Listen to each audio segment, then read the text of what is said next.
News Center. We are glad that you're watching on this Friday, the 10th day of February 2017. My name is Sophia Wanuna.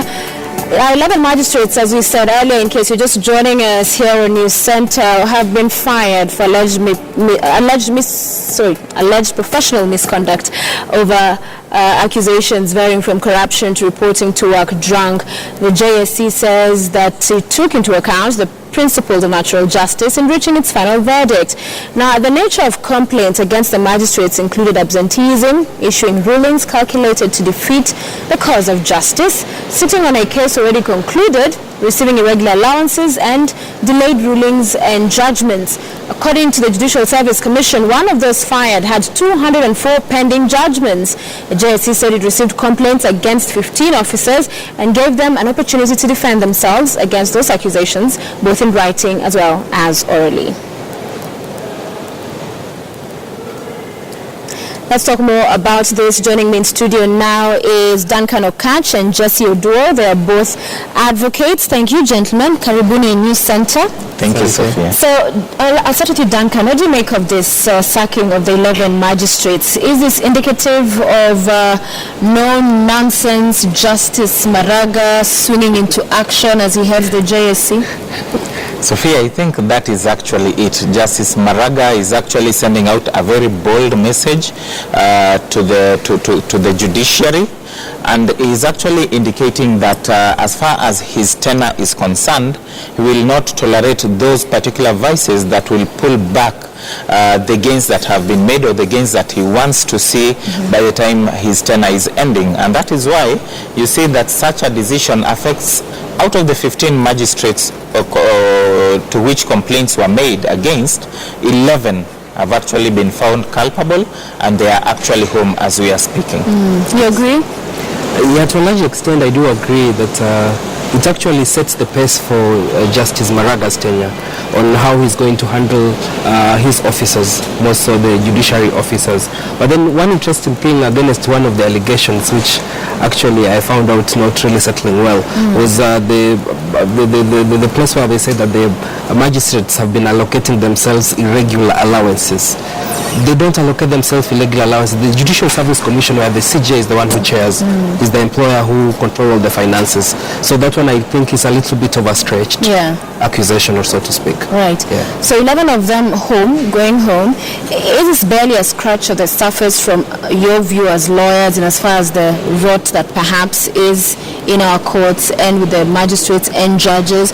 And is it perhaps, do you see it as just a strong message to send to the many others to straighten their wicked ways, quote unquote? I think that's actually the message, Sophia. We just had complaints about 15 magistrates, but the message that the JSC is actually sending out is that to the others, if you still have a complaint against other magistrates, other judicial officers, you can actually now table them and action will be taken. So we are not only saying that it's only the 15 magistrates or the 11 magistrates who have been found culpable who have been rolling back the gains in the judicial system. There are many. However, it is a step in the right direction, and the Chinese always say that a journey of 1,000 miles will start with one step. This is the first step.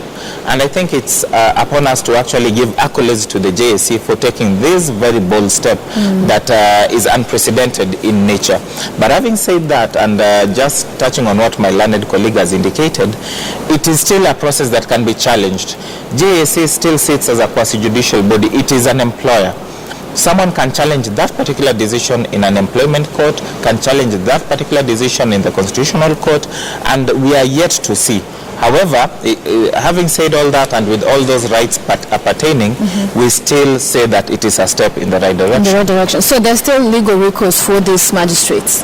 Yes, there are legal recourse, as my learned colleague points out. First, when a body that exercises administrative authority exercises quasi-judicial authority like the Judicial Service Commission, then those proceedings and their decisions are subject to court verification or even nullifying them.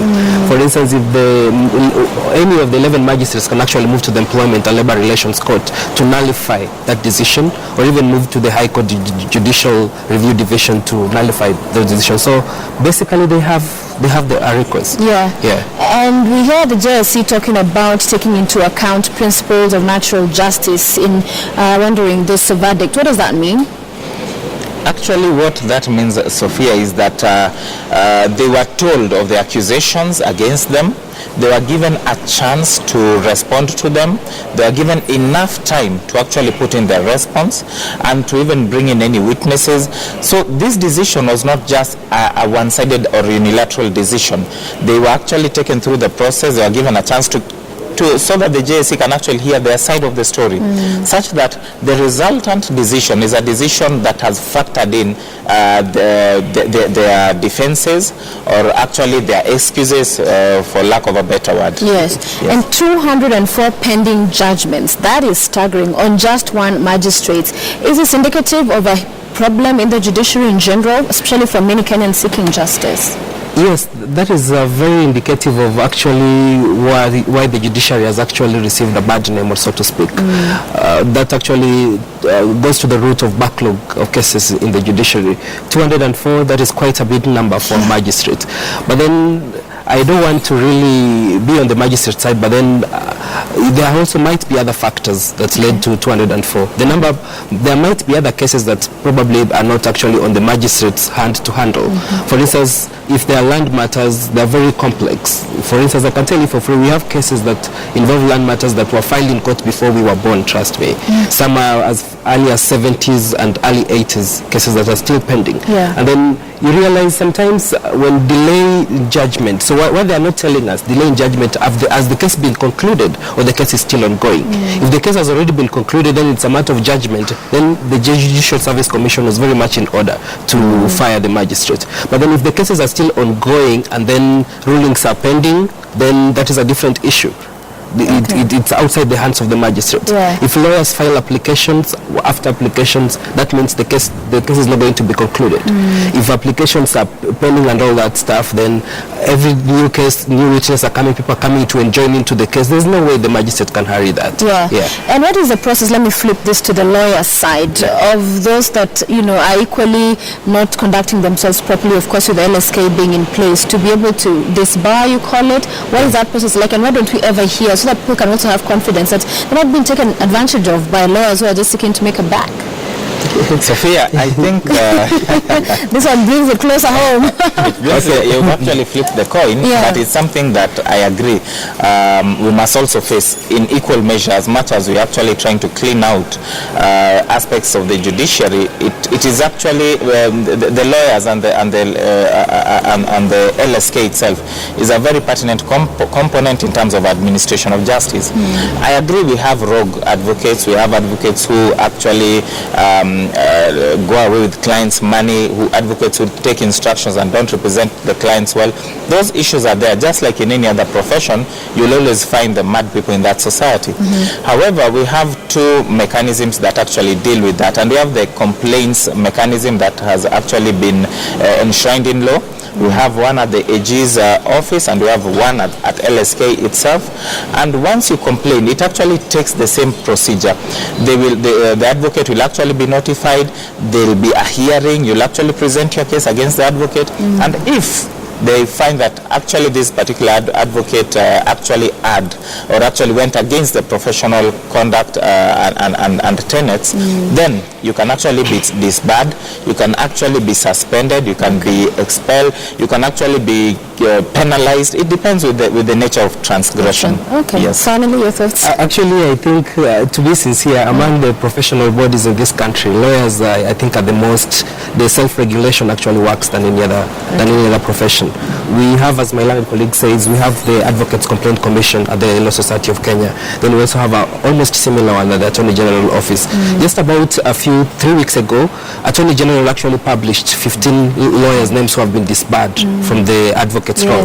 That actually means that these lawyers will never practice anywhere law. You can't go to court. After that, 16 advocates were suspended, meaning that pending that suspension, they're not going to handle any client, they're not going to represent any client in court. And then moving forward, you realize that there was the advocates, the judges and magistrates vetting board, yes. which of course finished its term. One of the recommendations they made when they were giving their final report, that we need an independent body to continue that work at the judiciary. What we have right now is the Judiciary Ombudsman and then the Judicial Service Commission, which of course has a disciplinary committee. Yeah. But then if they could emulate what the Law Society of Kenya has, which has to, and the Attorney General Office, then